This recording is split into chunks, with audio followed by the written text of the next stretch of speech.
الحمد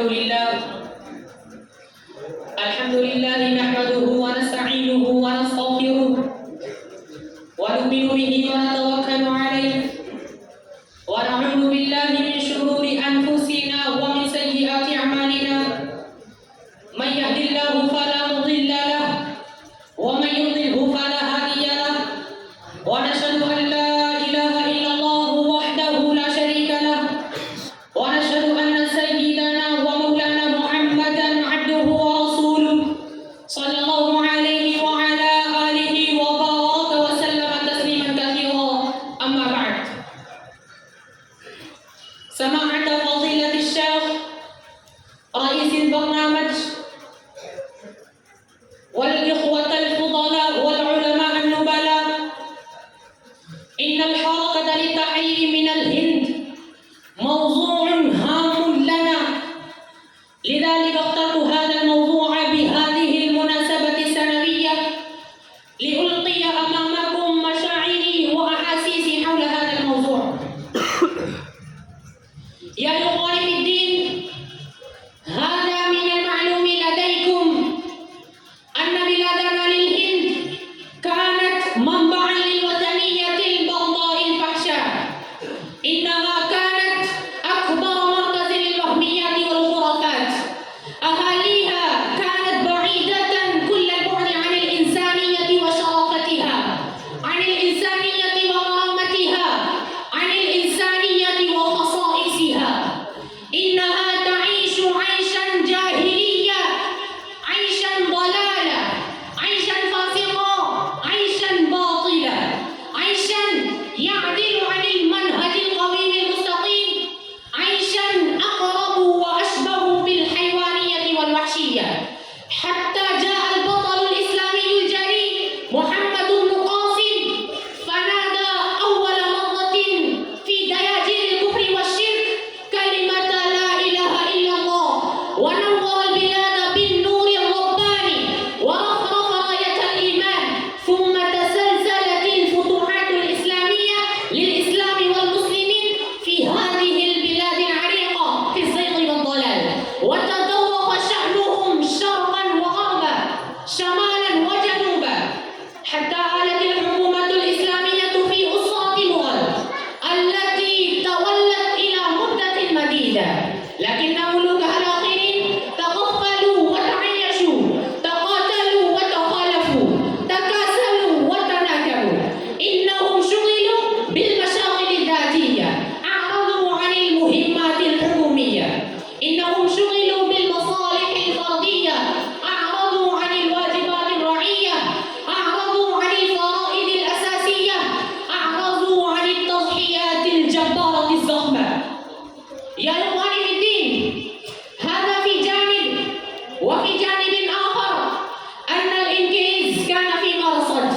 إنه كان منتظرا للفرصة، منتظرا للموقع المناسب، منتظرا للهجوم على الهند، فهذا كان له فرصة ثمينة، فتصرف في داخل البلاد رويدا رويدا، وتوغل في إيوان الحكومة شيئا فشيئا، حتى تم له النفوذ في طول البلاد وعرضها، وتغلب له الرسوخ في داخل البلاد وإيوانها. فما لبث إلا تحكم وتسيطر على هذه الحكومة الهندية، وعزل الملك المسلم بهادر شاه ظفر ونفاه إلى رنجون، وقتل أبناءه في أبشع شكل وأفظع. يا إخواني في الدين، ماذا وقع بعد؟ ماذا حدث؟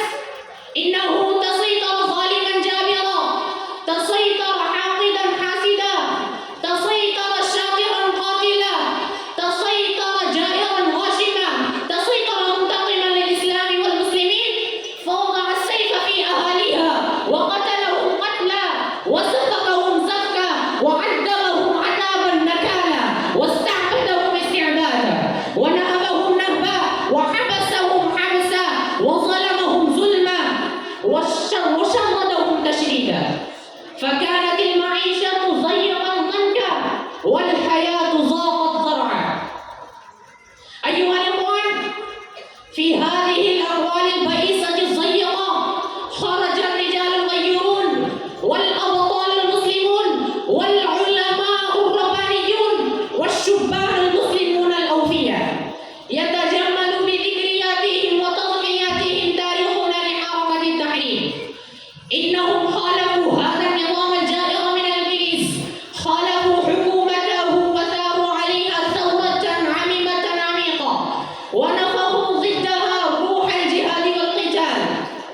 إنهم تحملوا مشاكل شاقة، تحملوا مصائب فادحة، تحملوا الاعتداءات الظالمة الجائرة، تحملوا القتل والضرب، تحملوا الحبس والنفي، تحملوا كل شيء من النفس والنفيسة. هذا تيبو سلطان الذي عانق الشهادة، هذا جعفر تهانيسري وأصحابه الذين عانقوا قضاء الشرق باسمين، فاشتد جنون باصر وحول قضاءه من النفي المؤبد. هذا الشيخ رحمة الله كرامي، والشيخ عبيد الله السندي، والشيخ محمود الحسن الديوبندي، والشيخ حافظ ضامن الشهيد، وفي الأخير الشيخ حسين أحمد المدني، والشيخ بركة الله البالي، والشيخ محمد علي جوهر، والشيخ أبو الكرامزات، وما إلى ذلك من العلماء والأبطال المجاهدين الذين أرخوا تاريخا عظيما للتضحيات الهائلة والخدمات الجبارة، تاريخا فاضلا، تاريخا مجيدا مشرفا، تاريخا بليغا متحيرا، تاريخا عجيبا معجزا. هؤلاء العلماء ورفقاؤهم الذين قاموا دورا فعالا، أدوا فعالا عظيما من إشعال الحرب في ميدان الشامل وإقامة الحركة من المنديل الحريري. إنهم ثبتوا ثبوت الجبال القاسيات وقاوموا مقاومة شديدة حتى فر الإنجليز رافعا ذنبه خائبا خاسرا إلى وطنه يصل. فالجملة أن ذرة من ذرات هذه البلاد تشهد بدماء الشهداء المسلمين الذين قاتلوا واستشهدوا في سبيل تحرير هذه البلاد. يا إخواني، لكن من الأسف الشديد أن الإسلام والعلماء هم المتهمون اليوم، فهم غدارون وهم خداعون وهم إرهابيون، وتدس دسائم منظمة لإقلاعهم. بل الطائفات الهندوسية الشريرة ترقم تاريخا ممسوخا مشوها حول حركة التحرير، وتنكب عن ذكر فعالهم ومآثرهم لكي لا يدعي المسلمون أن نصيبهم أيضا في حركة التحرير ويحرموا من حقوق الوطن بسهولة ويسر. أيها الغيورون، أيها الغيورون،